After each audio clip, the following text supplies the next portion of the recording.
got some challenges before us, and I think children's ministry today is harder than it's ever been, because we have entertained our kids to the point that they think they have the right to always have an electronic device or something in front of them. And so these kids are coming in to something different, and how do we help them, help parents that are coming from an unchurched background or even a Christian background that's just entertainment based, and help them understand how to develop their kids into Christ. So glad everybody's here. With no further ado, I'm going to turn it over to Steve Chatman, a close friend. Steve's been with us for 16 years at the River, and it's been a good journey. And I don't know of anybody else, I'll tell this on him, I don't know of anybody else that's as passionate for family ministry as Steve is. We were about 10 years old as a church, trying to figure out what to do. We wanted to reach Jerry Whitson community here in our town more effectively. Felt led to plant a campus over there. Steve got the burden from the Lord to be the campus pastor. He was our family pastor here. Launched out over there as campus pastor. Did that for 5 years. At 5 years, we decided to get back together and say, okay, where are we at? Let's reevaluate what God's doing. And we were pretty much about to spin them out as a church plant on their own. And we had our final meeting to kind of figure out some logistics. And Steve comes to me and goes, okay, if I'm leaving, one thing I want to make sure is that the River Miracle Road campus hires a family pastor when I leave. Because you guys, you've got to do this, and our families are struggling, and we haven't had that emphasis. And I just said, Steve, I don't know if anybody's got as much passion for families as you do. So unless you're going to just agree to bring the whole team back over here and become the family pastor, I don't want to hear it. And I left and went to lunch, and I said, why don't you write down all the things the family pastor would do? So he wrote all those things down. I came back, and he decided that was his dream job. And so he said, I'm going to come back as family pastor, and we moved them all back in. And honestly, our families are so grateful and so blessed because of that, because we had I would say, an effective children's ministry. We did not have a powerful family ministry, and I believe that's what we have now. It's because of his passion and gifting. So, Steve, thanks. Hey, one thing I'm not is like technology, so I'm trying to get this to throw on that screen from a PowerPoint. Any geniuses? What do I hit to make it do that? whoever, don't be shy. Yeah, come on, anybody knows how to do this? No. Come You up. got a Mac, so that's your first one. Hey, somebody, I'm very familiar with IBM. Let's see. Anybody a Mac genius? I did too. It doesn't look like it's a Mac. It's got a Mac sticker. It's got a Mac sticker. Is it not a Mac? No, It's not. That's even better. You put a Mac sticker on a. That's funny. Creativity right there. But I gotta check my AC and make sure. Yeah, you turn it on. should just be able to pull that. Sorry. That is fun. You want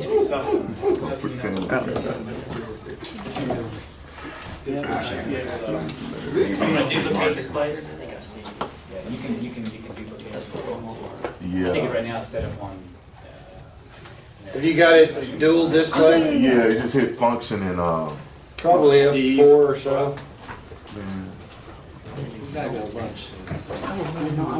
You want to All right, Shane. How many church planters change the light bulb? This is PowerPoint, people. This isn't even. Come on, hey, you're telling us. Here, you want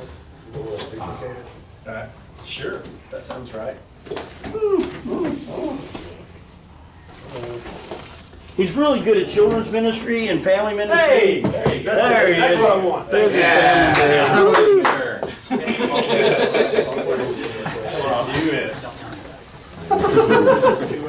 Yeah, here you go. Should have asked my day job when we were going around. Here, thank you very much. There's a. Yay! How team give that away? Okay. I Hey, get away. Steve said, I'm Steve Chatman. I'm the family pastor here at the Recruiting Church. I am a recovering church planter. I probably about a year before Steve moved here from California, I had been a youth pastor for several years, and God just began stirring and began just that we could do church differently. And there were some things. It was a good church. It's still a good church, but God was just changing some perspectives. One thing was, I remember every year we would get to do the Youth Sunday. And that's when they allow the youth ministry to be in charge, which is always dangerous. But I remember it really wasn't dangerous for us because my heart was, and I would always tell our students, I would always tell them, guys, this is not, we're not trying to be in the older generation's face. We're not trying to prove anything here. We're not trying to show off. We're not trying. We're trying. We've been tasked with the responsibility of leading the body in worship. We've also been given the permission to do it different. It's a very traditional church setting, which again it was wonderful. I loved it. I grew up in that. So we would do it differently. And I just remember in doing those a couple of times, I just started thinking, man, what if we did this every week? What if we presented this environment every week?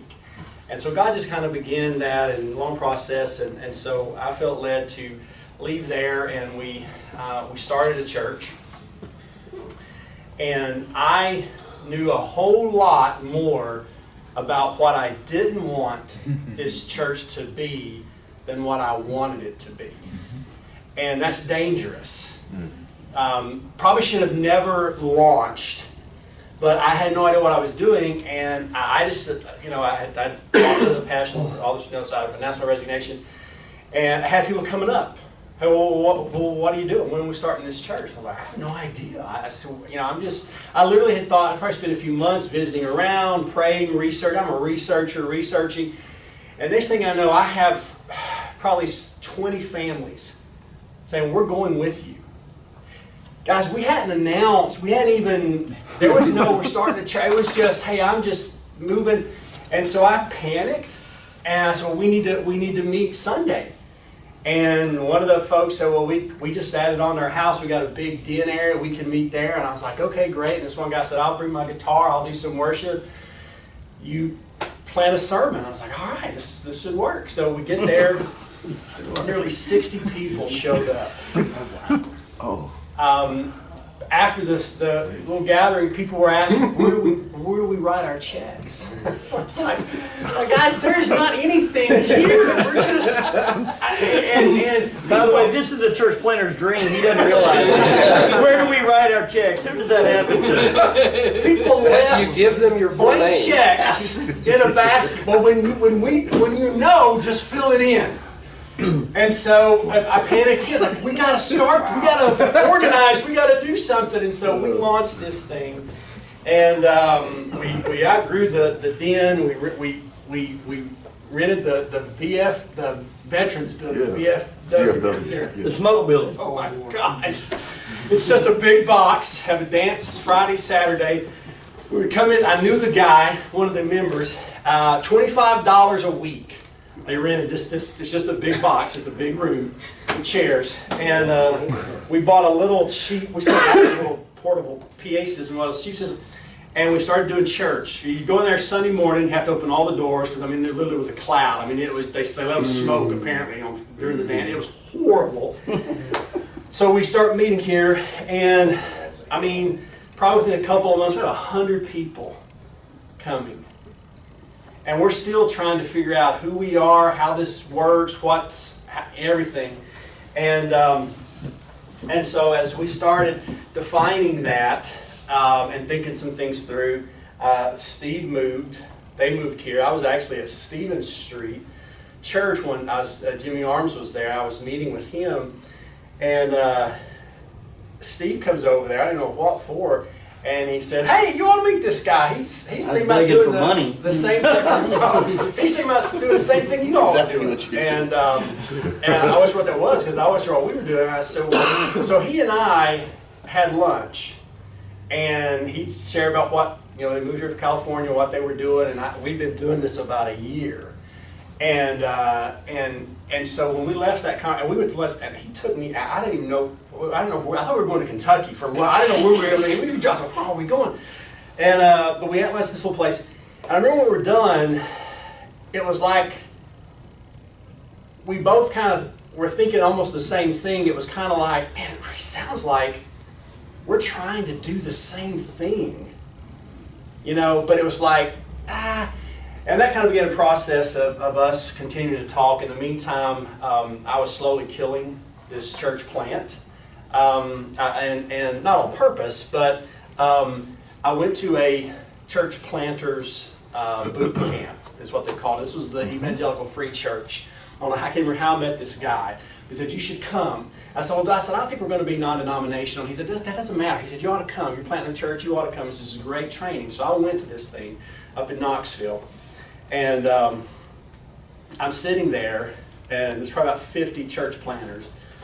And these older guys are up there, you know, that had planted churches, successful church plants. And they're sitting there talking to us about, now fellas, listen, when you go out there, don't do blah, blah, blah, blah, blah, you know. And pretty much everything there, I was like, I already did that, you know. I'm launching that next month, you know. Don't do this, guys. I had no clue. So I had a one-on-one with one of the guys, and it was a great conversation. He really poured into me and ministered to me. I remember I called my wife about halfway through, and she said, how's it going? And I said, it's going great. And I said, I've really learned something huge. She says, what's that? I said, I'm not a church planter. And she was like, because I got aside, I said, what does that mean? I was like, I don't really know. And so we wrestled through that, went through the process, and essentially I fired myself. I gathered, we were probably about 30 at that point. We gathered together, and I said, we can do a couple things. So we can, you know, find a church planter and bring them in here and relaunch, like some of y'all have talked about doing. I said, we can just, you know, take our losses, thank God for the experience, and move on, so that we can see if there's someone that we can partner with, and we basically kind of did the latter. At that point, Steve and I continued talking, and we're in a prayer group together, and I remember I was sharing with the prayer. I think Rick was in that prayer group. So I shared with the group kind of what God was doing, and I had fired myself, and felt I'm not a church planter, and they're like, well, what do you feel like God's calling you to do? And I said, man, it's I don't know. It's not youth. It's not kids. It's like families. I'm still not sure. And a friend of mine said, you ought to write a job description. Write your own job description. And so I set out to do that. I just kind of wrote my own job description of what this would look like. Steve asked to see it. I think I shared with the group, and he asked to see it. And after the meeting, he came and he said, if I could hire someone, that right there would be my next hire.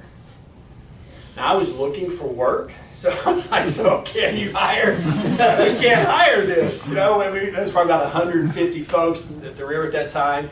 And but long story short, God moved, and we actually did end up coming to the river. It launched in like February. I think I officially came on around October of that year. We just took a huge leap of faith. I'll tell you more about that in just a minute. But that's kind of where I come from. So here's the thing. I wanted to tell you that to let you understand. I'm looking at this really from both perspectives. From the perspective of a church planter, and then we did the Jerry Whitson campus, as Steve was saying about 5 years ago, which wasn't a church plant, but it's very, very similar. Because the way we did it wasn't actually a pure campus. It wasn't a satellite feed. I mean, I was the campus pastor. I preached every Sunday. I mean, it was, you know, so, and as Steve said, we were moving towards that being an autonomous, probably church plant, until God kind of changed our course there. So I've been there, done that, and I've also been in the position that I think God really has suited me for, and that is coming alongside the lead pastor, and with the passion for children and families and students and next generation type things. So that's where I'm coming from. This is my tribe, my family. We're just real. 3 of my kids are adopted. I have 2 with special needs, 2 girls there with Down syndrome. That's my grandson that I'm actually holding there. Got 5 kids, and my grandson, my oldest daughter in the holy blue jeans there, is pregnant with our second grandchild, and dude in the shades there is a kid we're just loving on. He is going to be the father of my second grandson. They're not married, and we're praying crazy for them, and didn't really want to have anything to do with him, and the Lord just, through my wife, really convicted us that, you know what, we need to love him, and because he needs Christ. Got a really rough background history, and so that's our crew. We're very real. We're doing life. What I want to share with you today, it makes a few things very, very clear. I'm not saying that I'm right. I'm not saying that this is the best. I'm not saying it's the only way. I'm not 100% sure that it's all even theologically sound, but I'm going to share with you what I know based on 20 plus years of just doing everything. Children's ministry, youth ministry, pastoring, camp ministry, raising kids, trying to be a husband, trying to, you name it. And so that's what I want to share with you. So, yeah. So, here's one thing I would say to church planters.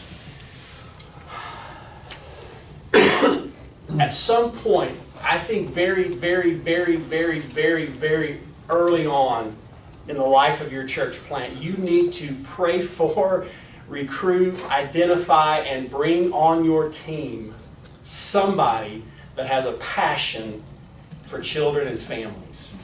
And they say, well, that's me. I have that passion as a lead pastor. And that's awesome. You know, and Steve does and did. And I think back 16 years ago when we were doing this thing, and Brian Vaughn was a part of that. I mean, we were just church leaders, but we were dads with young kids.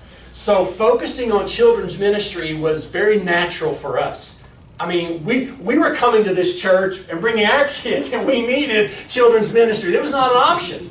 You know, I didn't want my kids sitting in the service, right? You know, it's like, I mean, and of course, there's that model. It's like, oh, kids should sit in the service. If that works for you, go for it. And I mean, I think it's a beautiful thing. I tried it. It did not work. It did not work. And but that's just who we were. We were young families. And so it was very natural for us. But I think you need to have that person. It may be your spouse. You know, when the river first started, I mean, that's what Melissa, Steve's wife, she was doing that. I mean, she was, I don't think that's the ideal scenario. And I'll tell you why.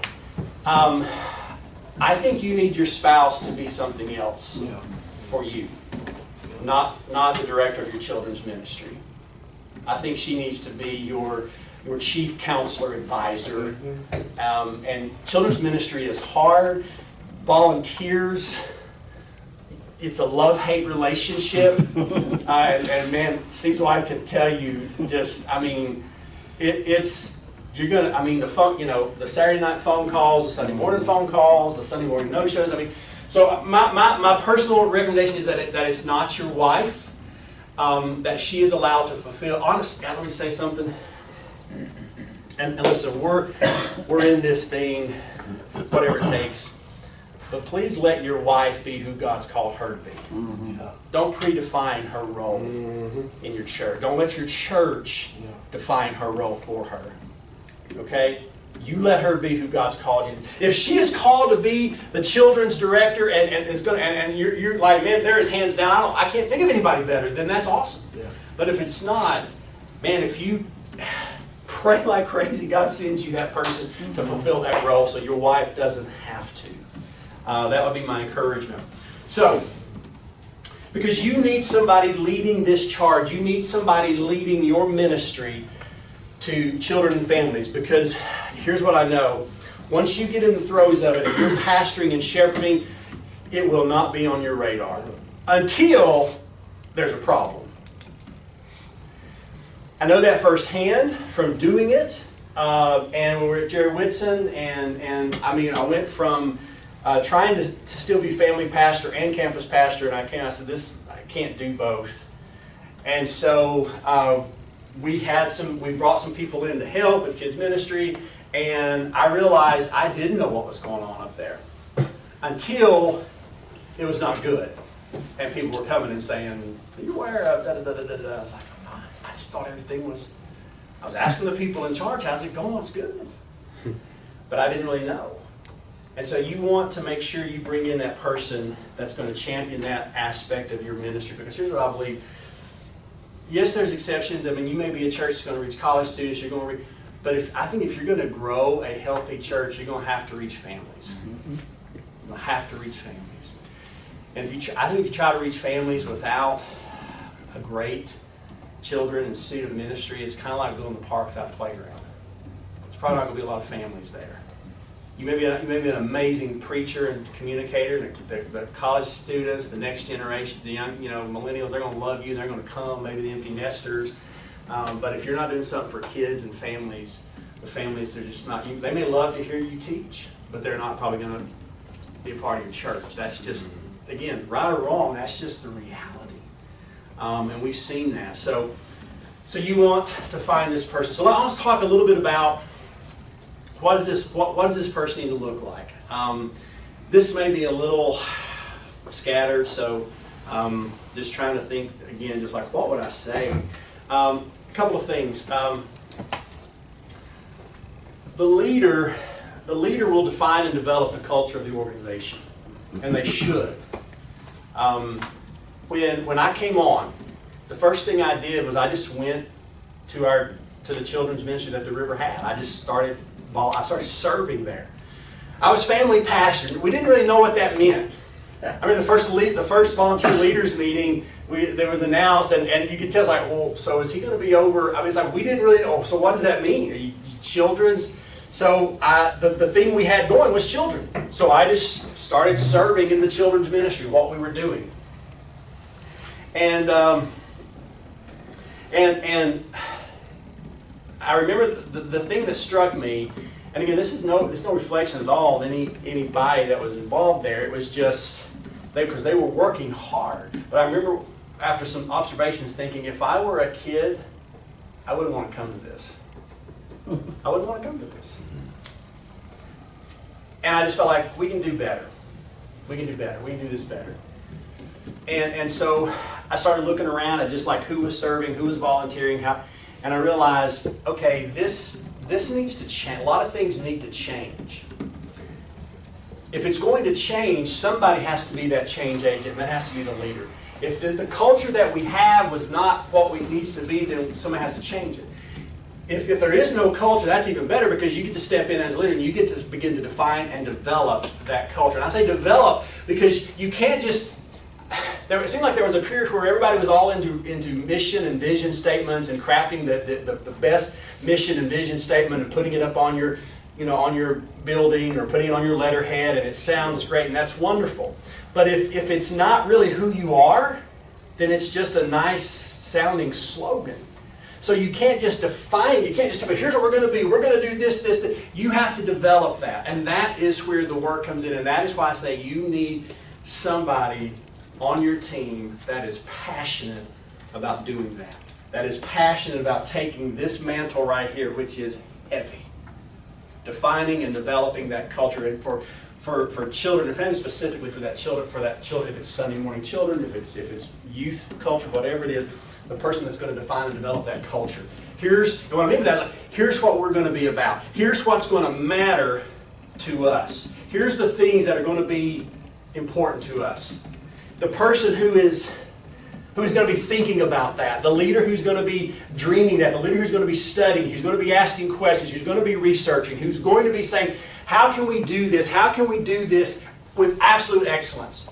I'm just telling you guys, I don't know where you're at necessarily or what you're thinking. You may have that person, you may be looking for that person, or you may have thought, no, I really think I need this person first. And a lot of times, traditionally, we look for the worship leader, we look for the youth pastor, or discipleship pastor, whatever. I'm just telling you, and yes, I'm extremely biased, but I believe you need to find somebody to come alongside and champion, to develop and define your culture for your children and family ministries. You need a high capacity leader. Truth matter is, you need somebody that could quite possibly even do your job. But they don't want to. Because they are passionate about that they're that level of a leader. So the problem is, well, we're a church plant. They can't afford it. You can't afford a church plant. Can't afford me. Can't afford the lead pastor. How are we going to afford a church? How are we going to afford a family pastor, a children's pastor? How are we going to afford this? Well, here's what I've come to understand. Leaders are looking for vision and opportunity, not money. That's why you're doing it.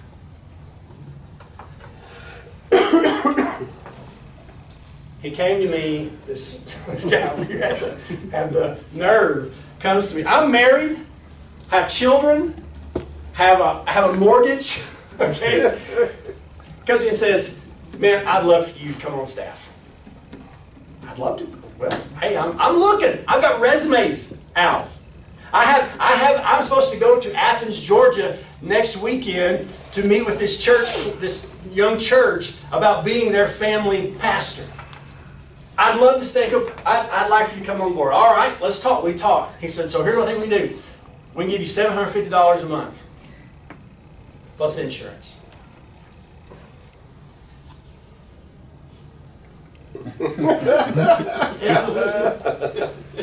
That might pay my mortgage, my monthly mortgage, $750 a month. And we did it. We didn't negotiate a better price. We didn't talk about vacation days. We didn't talk about, there's a lot of things I probably should have talked about and asked about and inquired about. But we didn't, because the truth of the matter was, I was looking for vision and opportunity. And what I saw here at the river was a church that had a vision, very much like the vision that I left the church I was at and tried to plant, but really wasn't a church planter. That vision was there. This is what we're trying to do.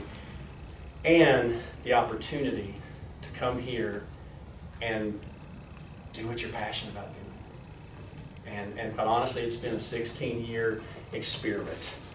Just learning, constantly learning, changing, trying to get better and better and better and better.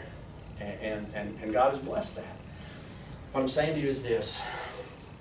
I truly believe there are people out there that have that passion that I have, and are probably much more equipped and talented, and they are looking for an opportunity. It's not about can we afford. Truth is, you'll never be able to afford them. You'll never be able to pay them enough for what, if you have the right person, for what they'll be able to bring to your team. Just like the church will never be able to pay you enough. If you are the lead pastor, you need to be, and God's called you to be. But that's not where your focus is. You're looking for that person that buys your vision, says, I want to be a part of a church like that, and is looking for an opportunity to do what God has called them to do. And they're not worried about the money, because what they know is, God has called me to do this, and God will take care of me. And God took care of my family for $750 a month. God took care of us. That's a whole other story of how He provided it, and God will do it. So I'm just telling you, that should be a top priority. If you haven't planted, if you're looking to plant, if you want to reach families, you need to be praying about that person to come alongside of you. And if you're in an established church and you're already there, I mean, listen, I would encourage you to take a long, hard look at who's doing it right now. Is it the right person? Is it the person that shares the vision that you have? Because that was huge for us, to be aligned vision-wise. I mean, there was a lot of trust that he had to give me. Because Sunday mornings, I'm back there in the back of Cane Creek. He didn't know necessarily what I'm doing. Now, he had his spies, he had his kids and his wife, right? But I mean, for the most part, I'm back there doing this. There was a huge trust factor there. And so listen, so that person you have right now, the person, here's a question you'd ask. Is the person I have doing it right now, if you're in a staff situation, is the person doing it right now going to be able, is that the person, are they able to take us where I believe God wants us to go? I had to fire a friend one time. Actually, three times. That's fun. Because they just were not the person that was going to take us. They were great, and I loved them, but they weren't the person to take us to who we needed to be. And so that's hard. So you want to find that leader that's going to define and develop that culture for you. So you're looking for that leader. If they're going to do this, you have to have this vision. And I love what George Barna said about vision and all this stuff. His vision is a clear mental image of a preferable future. Your vision is not where you're at. You know, it's not what we're doing right now, or it's not what can we do right now. Your vision is where do we want to be? What's that preferable future? And a leader will have a clear mental image of that. He'll know what it looks like. Do you realize Walt Disney never saw, was it Disney World or Disneyland down in Florida? He never saw it. He didn't live. He died before it was actually completed. Several years later, when this thing opened, I think it was like his nephew or somebody, and this newspaper was interviewing the guy, and they were just looking at it. He's like, man, this is incredible. And he looked at him and said, man, isn't it a shame that Walt never saw this? And the guy looked at him and said, he did see it. That's why it's here. A leader will have that clear. They can tell you what it looks like. When people would ask me, like, well, what's it going to be like? I can tell you. It's going to look like this. It didn't look like that, but in my mind, that's what I saw. It's going to be this, and here's how we're going to do volunteers, and here's how we're going to do this, and here's how this is going to work, and here's what the environment's going to look like, here's what the culture is going to look like. There was a clear mental image growing in my mind, and so a leader will have that kind of vision. So you're looking for somebody. So you start talking to somebody about their kids' ministry, maybe doing that for you, or come alongside, ask them. Start asking, seeing, do they have a good picture? You know, I love kids. That's great. A lot of people love kids. Doesn't mean you'll be a good leader. I served in children's ministry at my previous church. Well, I would do some investigating and find out what kind of, children's leader they were. I can remember when we were planning a church, I can't remember how many people had been a part of the worship ministry at their former church. For some people that simply meant I sang in the choir in the back. And you put a mic on them and you're like, oh my goodness. We literally had a gal that I basically told our sound guy, because I was just too much of a softy and a pitiful leader, I literally told the sound guy just to pull her mic down. I didn't have the courage to tell her, you can't sing. I tried to get my wife to do it because my wife can sing. And she was just like, I can't. No. So anyway, but find out, who is this person? So what is that clear mental image? For me, there was a couple things that came to mind. I want our ministry, I want our children for Sunday morning or Wednesday night, whatever it was, I want our ministry areas, I want it to be the ministry where everybody wants to volunteer. Because that's always one of the biggest challenges, to get people to serve. When we were at Cane Creek years ago, we started doing stuff. Back then we were doing some things nobody else was doing, quite honestly.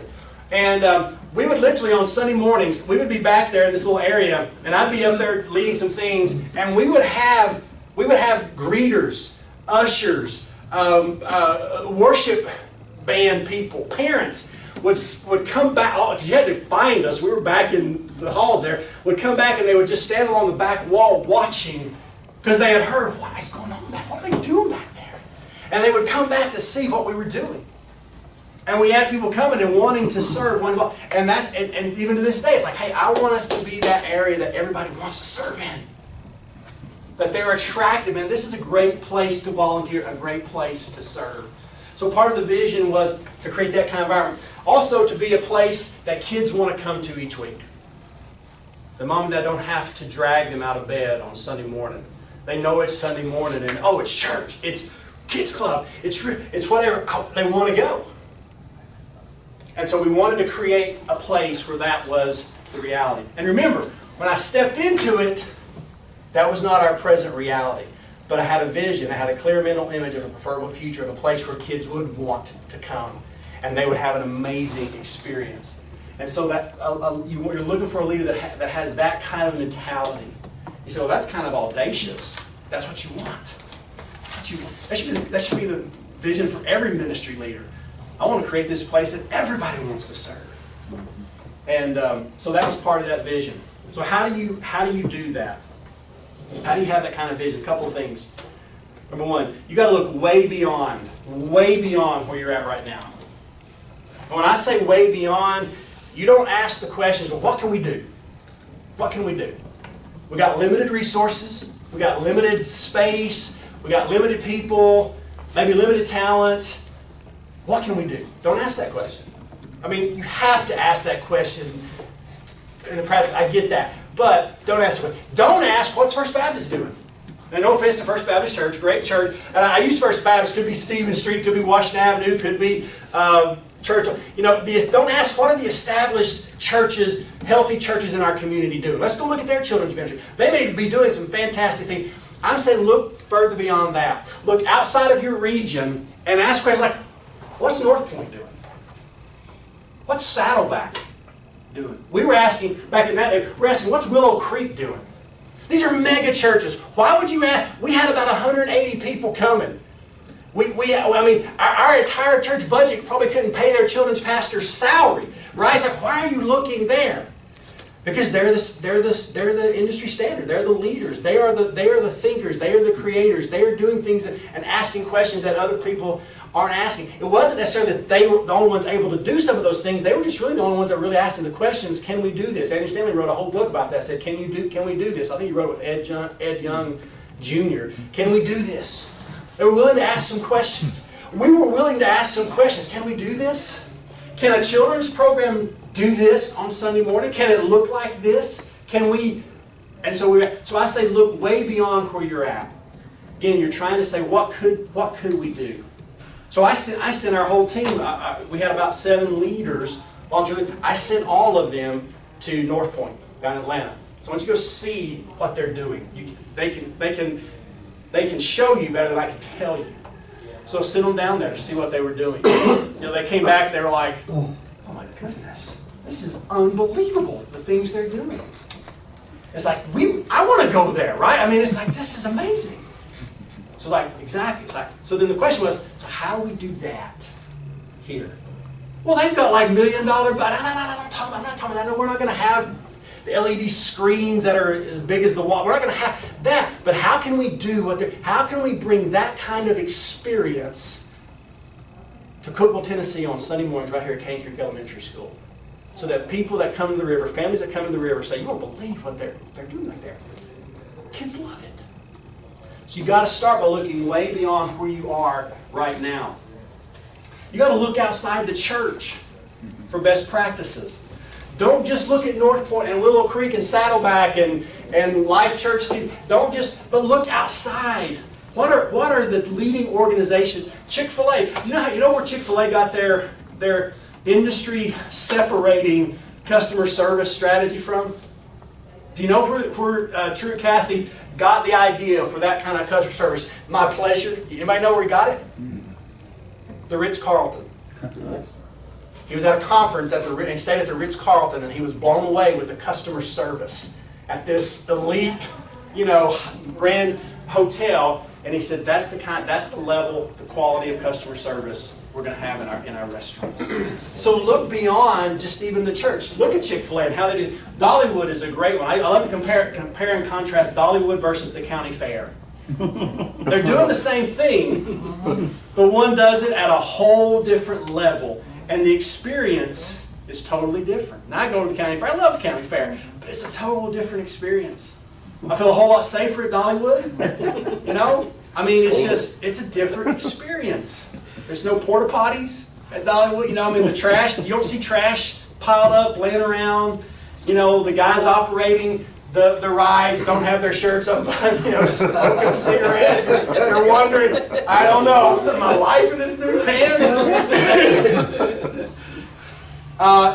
Southwest Airlines, the local schools, and I was blown away. I was sitting actually at one of our kids' little play or something, and I was looking around, and I was blown away by the number of parents that were serving, volunteering for this pathetic school play. It's like, how do they get that kind of involvement?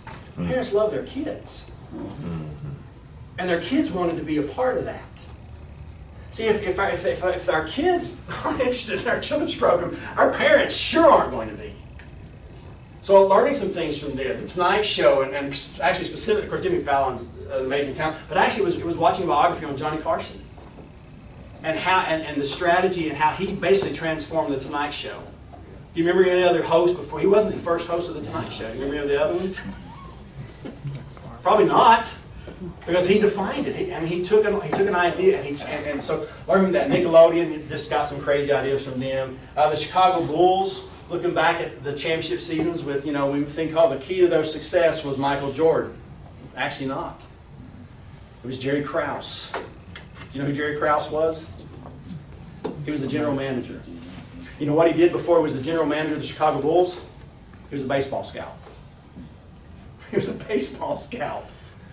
But the new owner came in and he knew this guy, he knew his skill set, he knew his potential, and he brought him in to manage this team. And Jerry Krause brought in Phil Jackson. Of course, they got Jordan, and he drafted Scottie Pippen and Horace Grant, who were nobodies. Everybody knew Michael Jordan was going to be a star. Nobody knew about Horace Grant, Scottie Pippen. But he also made some tough decisions. Great leadership. So look outside of just church. Don't just always go to church conferences. Look and see what are industry leaders doing. And what are their best practices? Well, it's not Christian based. You understand that. You can weed that out. You can say, well, that may be okay in the second, but that's not. That's we operate differently. But there's some good practices there. There's some things they do well. So you're looking for people. You're looking for leaders that have that kind of passion, that are going after that kind of thing, that are going to say, I want to go find what the industry leaders are doing, bring those best practices to our church. I want people. We are blessed now. Back in the day, I was family pastor. Okay, I was children's pastor. I was youth pastor. It was whatever. I was it. Today we're very blessed and we've got. But I'm still looking for this kind of leaders that have that kind of. Listen, I don't want to micromanage my leaders. If you have a person in this role who you're having to micromanage, either you are the wrong leader or they are the wrong leader. You should not have to micromanage them. They should be able to lead. That's why you brought them on, to lead this thing, because I've got to do this over here. And I need you to bring this vision, this passion. And I don't want, if I have to micromanage, I might as well do it myself. Or get my teenage son to do it. I just tell him what I want. I don't want to micromanage you. If you have the person that doesn't need to be micromanaged, that is the leader, and you're micromanaging him, you need to stop. You don't have that kind of time, and you're going to waste what God has given you. Okay? So you're not looking for that kind of person. You're looking for the kind of person that has this kind of vision, thinks like this, is constantly looking and asking questions. How can we do this better? You're not constantly having to say, hey, are you going to do something? You're not finding them playing free cell on Wednesday afternoons. You're like, what are you doing? All right? You with me on that? The type of person you're looking for? Pray that God sends you that person. Okay, so let's talk a little specifics about what are we doing here. So we decided. I'm old school. Sorry. I still use Lionel Richie How do you as find illustrations. So it's like, what is this? It seems to be there's so few people that are that passionate, that driven, that looking beyond. I get the mindset where you can't put it down. It's like you can't turn it off. Like, where do you find people that can't turn it off? You have to almost convince them to go on vacation. Like, where do you find them? Can you develop that? Is that inside them? See what you do. This sounds so passe, but it's prayer. Jesus said, pray for laborers for the harvest. And I was just thinking about that this week. Somebody that I'm talking to about a position, and it's like, only God can bring this person, because there's no reason they should want to come. But always make the big ask. If I were in your seat today, I would think probably right when I left here today, I'd go up to Steve Chatman and I'd say, hey man, I want you to pray about coming on staff with me at Bug Tussle Baptist for there's only 17 of us, but we got 7 kids, and I can pay you $150 a week. Listen, he would. He's not being silly. He would do that. He would do that. this is the right answer. It is pray for that person. I mean, and listen, and not me, but I mean, I've been blown away at the people that have shown up at the river. People are like, this person would never be a part of this church.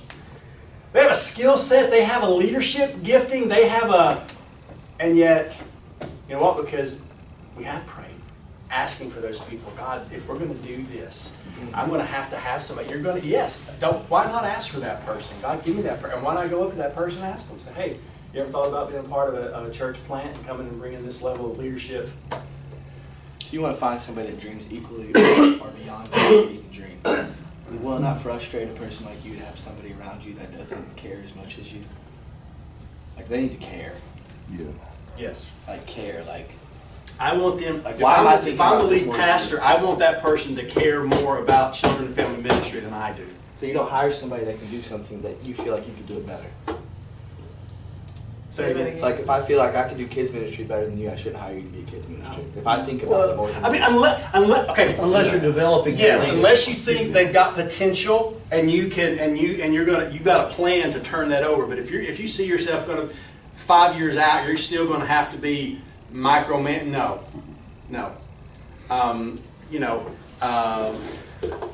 Yeah. So yes, if you think it's somebody that you can develop, but otherwise, And again, I don't think it's impossible. Well, it's not impossible. These guys are out there.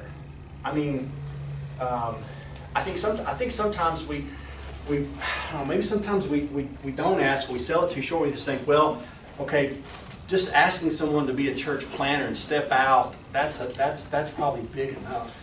I mean, I'm the one willing to step out here for nothing and do this hard work to be a church planner. I should just be satisfied. I mean, that's probably enough to ask, right? I mean, we shouldn't ask God. I mean, He's allowed me to do it. I'm able to do it, so I shouldn't ask for, And by the way, so grateful. My cousin is an amazing musician, so I've got worship covered. So that's a huge thing because that's a big part of the Sunday morning experience. It's part of that environment. But it's like, so I probably shouldn't ask for somebody at this level to come do because those kind of people are working full-time at big churches making good salaries. Maybe. But maybe they're at that church and maybe, I mean, who does God call out of the river to go plant churches, to go serve overseas, to move to Oregon? Who does He call? A lot of times it's our high-level leaders. It's the people that we're like, it's rarely those people that we're kind of hoping that maybe God's going to call them to something else. We keep sending them to Stevens Street, It's like, no, you know what I'm saying? I mean, it's those people that sometimes you're like, so my point is, to Steve, what Steve said, don't be afraid to ask. You meet somebody, say, hey, man, I love your passion, I love your, you ever thought about? Because you never know, God may be doing something in that person's heart. You never know. And you've lost nothing for asking. And you've got everything to gain by asking God. And just saying, God, you know my heart. Here's what I want. Here's my vision. Here's what I dream of a church where families want to come. I dream of this place. Oh, then it's like, but you can't be all things. You're not going to be able to do all that. So you're going to have to have those people. So, but back to the original question of meeting that person, because it's one thing to kind of be at a conference and meet other people that are going to be passionate. You kind of see that they're already kind of on that track, but it's more a matter of like, finding the people who are in your church or at least in that sphere of the community, and at that point you may not necessarily know just yet that is a passion of theirs, So how would you go back to like your previous experience in the smaller setting? How did you go about having those conversations or looking to have those conversations with people that you might even think might have potential? What did that look like for you? Yeah, that's a great question. Well, and I didn't always do it well, didn't always do it right, and sometimes I operate from just off of necessity. Just that I need a warm body in here because here's the thing. When you're the lead pastor, again, you're not thinking about children's ministry.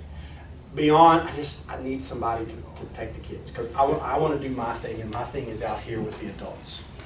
So you're not really thinking about. So sometimes I operate just like, I just get my wife, somebody to go in there with the kids for an hour while I do the real work, out here.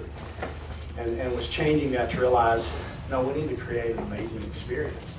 And so I began looking for people.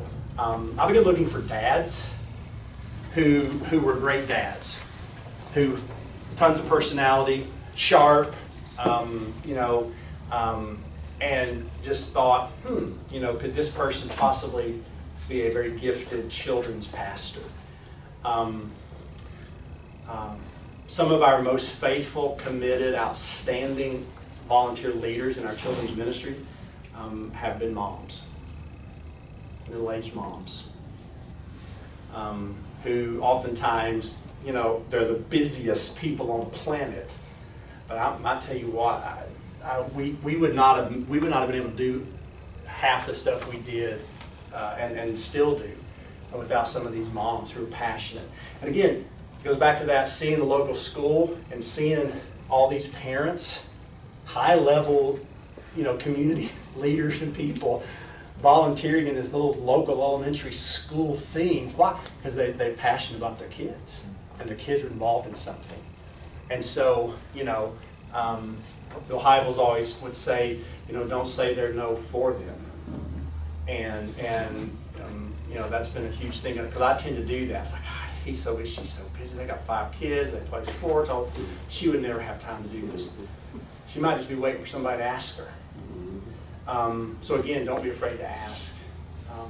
And so that's why I think you're just constantly, within your church. I looked at dads. I looked at, of course, today, and I wasn't really in social media 16 years ago and all that stuff. But today, I look on social media. I look for what people are posting. I look for the creative people. Who are the families that are posting their Halloween pictures and they all dressed up like so? I'm just looking for creative people. Say, hey, this person's got some creative flair. I wonder if they might be interested.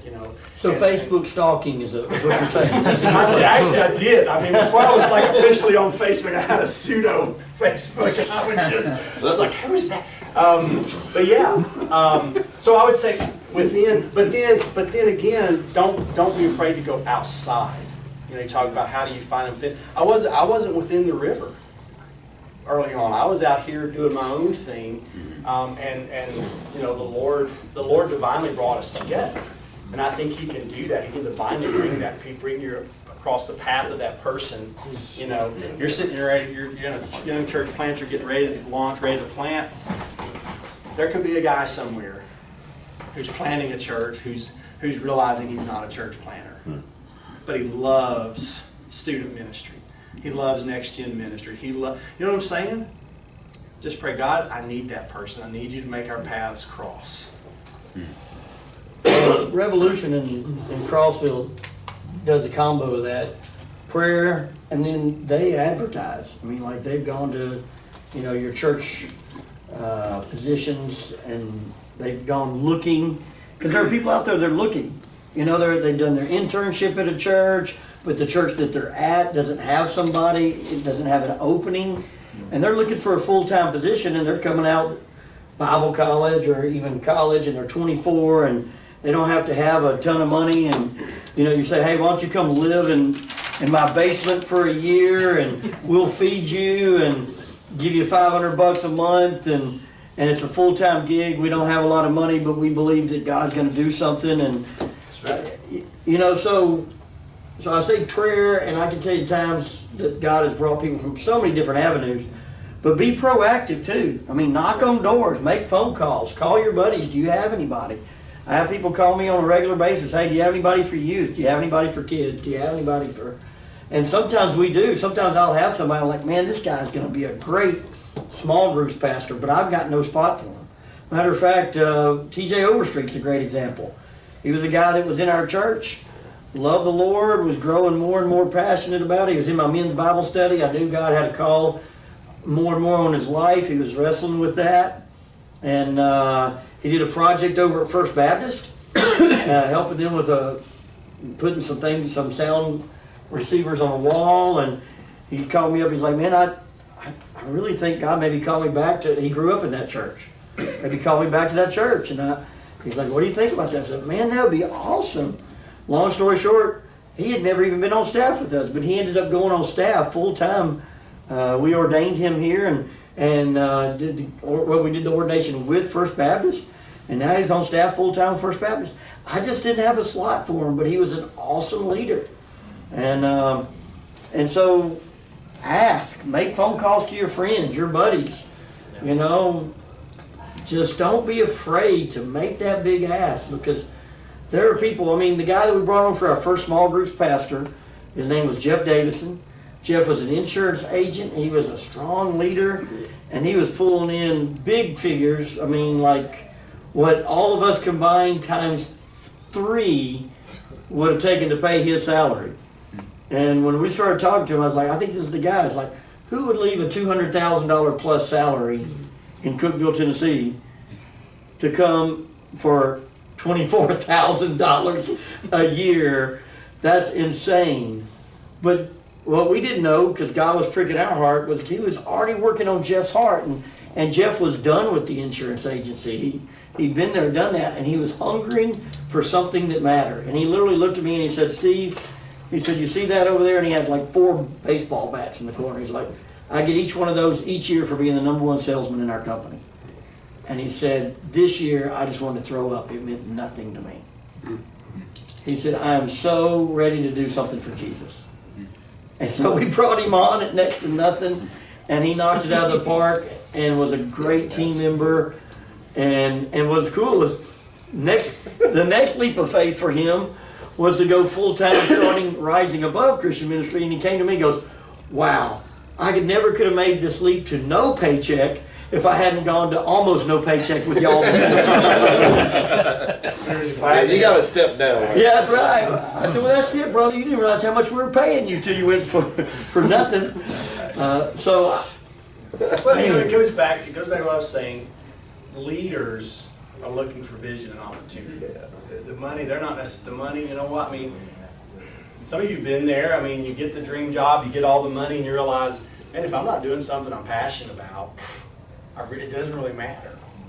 And so, yeah, those people are out there. Don't pray and don't be afraid to ask. Make the big ask, because it will be it probably will be it needs to be a big ask. I guess that's what I'm saying. It should be a big ask.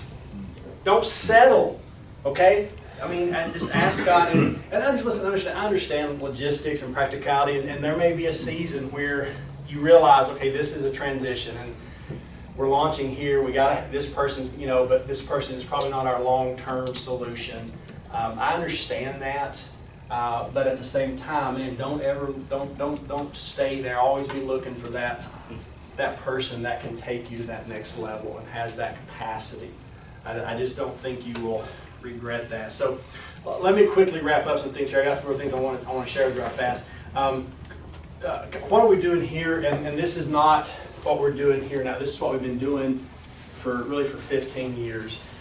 We seek to create an experience that is what we call fabs. Now, we haven't always called it fabs. We kind of came up with that several years back, and we just kind of were identifying what matters to us. Okay? And so, but I've highlighted experience because, guys, that's really what, in children and student ministries, we're creating an experience. Why people want to go to Dollywood is it's an experience. I mean, when you look at organizations, when you look at things, there's an experience there. Now, so I say that to say, and please just track with me here. Don't hear what I'm not saying. We're not trying to develop a junior seminary, okay? And I think, gosh, this is going to sound. This is where I'm probably going to theologically wrong. Okay, I'm just going to throw it out here, okay? Because again, I've already told you, I'm not saying I'm right. We probably put too much emphasis on what we're teaching children and students. Okay? Now, I'm not saying we shouldn't. That doesn't matter. It absolutely matters, okay? But I think probably sometimes it matters too much to our detriment. And let me unpack that, okay? Just let me unpack that. Fabs. We want to create an experience. And why I call it an experience is because here's the deal. We want it to be fun, okay? You can have the greatest Bible teachers, but if it's not fun, a lot of kids aren't going to learn anything. There has to be, and here's the thing, good Bible teachers are fun, okay? They're fun. So we said, look, it needs to be fun. We want to have a fun experience, and I'm going to come back to that just to tell you why it matters. Age appropriate, that's huge for us. There's some things we don't talk to 5th graders about, you know, that we might be talking to our 10th graders and up. In our preschool looks different than our elementary group, you know.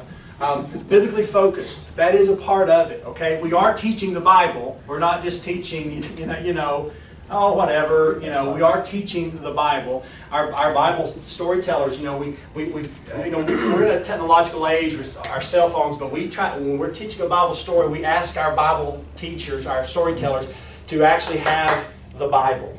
We want kids to make that connection, that guys, this is from the Bible. Okay, Moses is a guy from the Bible. We learn about him from God's Word. It's a visual, but we're trying to help them. In our small groups, we have Bibles in there. I understand it's a new generation and the Bible apps. I get all that, but we want to help them make sure they understand. This isn't just some random tweet. This is God's Word. Okay, we typically do rotations to where we'll spend a couple of years basically just kind of going through the Bible and helping kids get a big picture of God's Word. And then we'll do a few years where it's more topical. So that is a part of it. And then the last one, which is not last in importance, is safe. It has to be safe. You have to. Parents are entrusting you with their most prized possession, their children. It better be safe.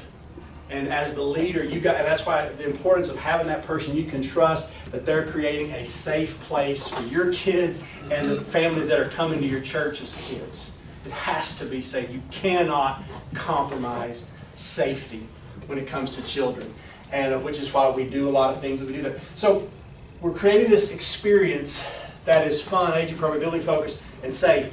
And so when I say we don't want to, biblically focused is crucial, but we don't necessarily elevate any of these over the other. They're four pillars of the experience we're trying to create. We're borrowing from what Dollywood does so well. They create an experience. I can ride rides at the county fair, but the experience at Dollywood is so much better. For a reason. I can get a meal at McDonald's, but the service at Chick-fil-A is so much better. So it's saying this is what matters to us, and this is what we're going to focus on. As the leader, it is my job to define and develop that culture. So everything I'm doing, every time I'm talking to people, every time I'm talking about these things and go, this is why we do what we do. This is why we have those standards in place for this very reason. This is why, guys. This is. When I talk about when our storytellers, hey guys, you need to have your Bible out there. Because remember, one of our fabs, biblically focused. We're teaching God's Word here, okay?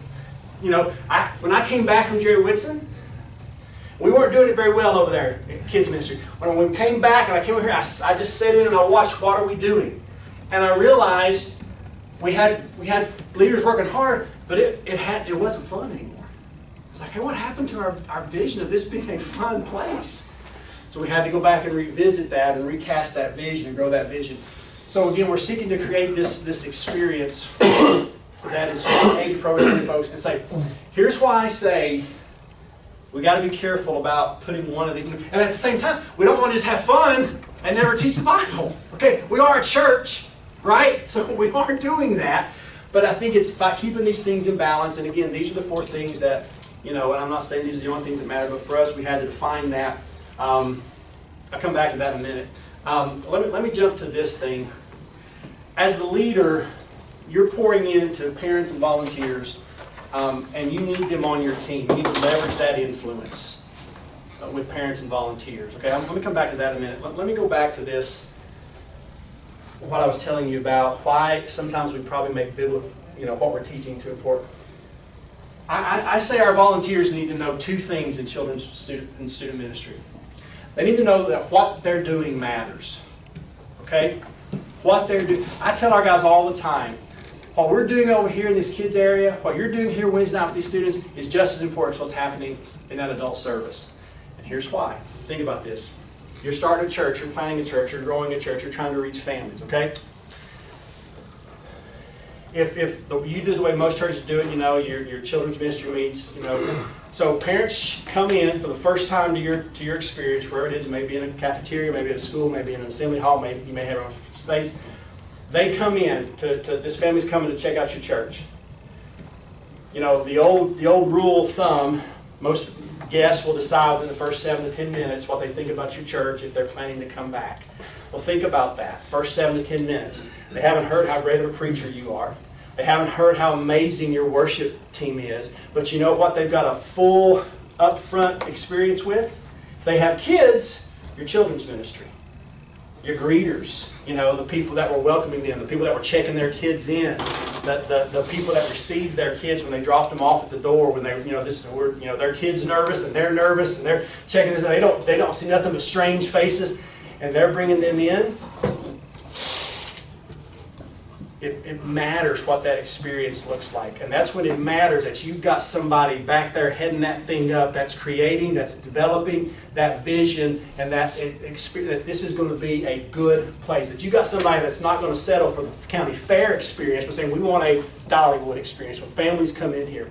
Because FABs, fun, age appropriate, biblically based, and safe, what matters most to parents? Safe. Yep. Do I feel safe leaving my kids with you? Okay? Simple things like we have a lot of young kids helping in our preschool area. I've told our leaders, hey, I don't want our junior helpers receiving the babies when parents drop them off. Yeah. No, sir. That adult needs to receive that child from that mom. Okay? Simple things like that. But here's the deal. So if you do your work there and you create this environment, those families come in first 7-10 minutes, they're like, I love this. This was great. It was safe. It was clean. They were friendly. I like this. Okay, so that's good. They're going to stay. People do leave. They turn and say, no. They're going to stay. So they stay. They come in. They get a cup of coffee. They hear the sermon. Wow, he's a good teacher. This worship is amazing. So far, so good. Okay? But then there's one more thing. They go pick the kids up. Yeah. It's huge, especially young unchurched families, what their kids' experience was. So that goes back to mom and dad just happy it was safe. Kids, it was fun. It was biblically, age appropriate and biblically based. They don't know that. It was fun. You see what I'm saying? It matters. Pick that kids up. Hey guys, I said, this place is awesome. We're coming back next Sunday. That's a win. Yeah. That is a huge win. The parents liked it because it was safe. Hopefully you can preach, so they enjoyed that experience and the worship. We're coming back. Andy Turner is our executive director of ministries on staff here. Not in church. They came to visit the river. He said, all right, we'll try it. We're not going to get involved. We're not going to do anything. And he says, we picked our kids up, and that was, are we coming back? This was awesome. This was awesome. You know why? Because I went out and bought a lab coat and a crazy wig and put this on and created this character called Professor Henry Popsicle, and we just did crazy, stupid, wacko stuff back there, making most of it up, and kids loved it. And you know what? Volunteers loved it. And so what you're doing matters. Those volunteers need to know that. How you're doing it matters. We've got to do it with excellence. We're constantly preaching. You've got to train those volunteers, equip them, let them know what matters, so on and so forth. Let me hurry, I've got to get done here. Next thing I'll say is, you've got to focus on parents, and you've got to leverage that unmatched potential they have to influence the children. They are your best partners, okay? I know it's a lot, but here's how it ties in. When I said, sometimes we focus too much on the biblical teaching and we ignore the fun all. Listen, this model here, we got to focus on those parents. So when we're doing children's ministry, It's not just children's ministry, it's family ministry. We are investing in moms and dads. Because here's why. Because here's the deal. They have we can't compete with the potential influence they have in those kids' lives. So here's what I'm saying. So if mom and dad's unchurched, we want to get them to come to know the Lord, and we want to get them in a small group. We want to get them mentored and discipled. We want to see them growing and maturing in their faith, right? So that's a big part of it. But initially, what we're doing in children's ministry is so important because they may never come back, and we may never have the opportunity to invest in mom and dad if we don't do children's ministry well or student ministry well. So we're doing that. That's why it matters. So we're doing that well, so that we're reaching these parents, we're developing, discipling these parents, so now we can leverage that influence, and we're helping these parents recognize, listen, what happens in your home when it comes to the spiritual development of your children is far more important than what happens on Sunday mornings. We're here to partner with you. But that's why it can't just be kids, students, it has to be the whole family. We have to have parents as a part of that focus. How can we equip these parents and help them? And so there's three things that we try to do with our parents. We try to inspire them that you're unmatched. You're unmatched in the potential to influence your kids. You're going to influence them. There's a group that created this jar, and they put 936 marbles in it. And they basically tell parents, you have 936 weeks from birth to high school graduation. 936 weeks to influence your children's lives. And so that seems like a lot, but it goes by fast. My 13-year-old, she's 2/3 of the way there. Her jar is emptying fast. So we try to inspire them. We encourage them because it is hard, okay? And some of them have no idea. They never saw it in their home, so we try to encourage them. And you got to resource them. You've got to resource them. Make sure they know about blogs, they know about websites, they know where to find stuff. They're not looking at a lot of the things that we're looking at, as ministry leaders. We got to make sure they know where this stuff is. Resources. I always have books available. Just hey, here's some great tools. Talked about when parents come and say, hey, my kid's asking questions about salvation. We have resources for them and talk to them about baptism and salvation, and we put it back on them. You have that conversation with them. And we just did a workshop for parents on that very thing, on how to have conversations with your kids, how to share the gospel with your kids. We're not assuming they know any of this stuff. We're resourcing them. So we're focusing on parents in this process as well. Which goes back to that slide I was showing you. As the leader, a lot of times we hire the children's pastor because they love kids. They're good with kids. And that's good. But the reality is we need a leader who can develop and define vision and carry it out and can pour into parents and volunteers and equip them to pour into those children and reach those kids. You're still going to do some children's ministry, student ministry, but we got to hire leaders. You got to ask God to send you leaders. We got to have the talented folks. We got to have the storytellers, the small group leaders, the musicians. All that stuff matters, but we got to have leaders. Ask God to send you leaders that can impact the volunteers and the parents. Cast that vision, and can train those volunteers, help those volunteers know what they do matters and how they do it matters, so they can do it with excellence and they can catch that vision. And can pour into those parents and inspire and encourage and resource those parents. And then you've got this team pouring into the next generation. And when those influences are combined and that is leveraged, boom, it totally increases the potential impact on that next generation. And it matters. It takes a little bit of work, but it matters. So last thing I'll tell you is, as you're ministering to families today, obviously, as Steve said, it's harder because the dynamics are changing. We got blended families. Blended families are the fastest growing family dynamic in America, where at least one of the parents has been married before. And blended families get blended by lots of divorce, death, lots of reasons. A lot of single parents, and they've got a whole other dynamic. Special needs. We got a lot of special needs families, and their lives, I know it firsthand. I have 2 daughters. Their lives are totally different, and you need to pay attention to that. How can we love them? How can we make church a place? Jeff Davidson, Steve spoke about Jeff Davidson, on staff here, and started Rising Above Ministries. Jeff always championed. He said they're one of the largest unreached people groups in America. Families with special needs children. Churches don't know what to do with them. We need to know what to do with them. We need to learn how. Rising Above Ministries is a great resource. Homosexuals. We're having to work through that now. We got families coming. We had a huge family show up Easter Sunday. Two ladies. I mean, probably a total of 12 kids among them.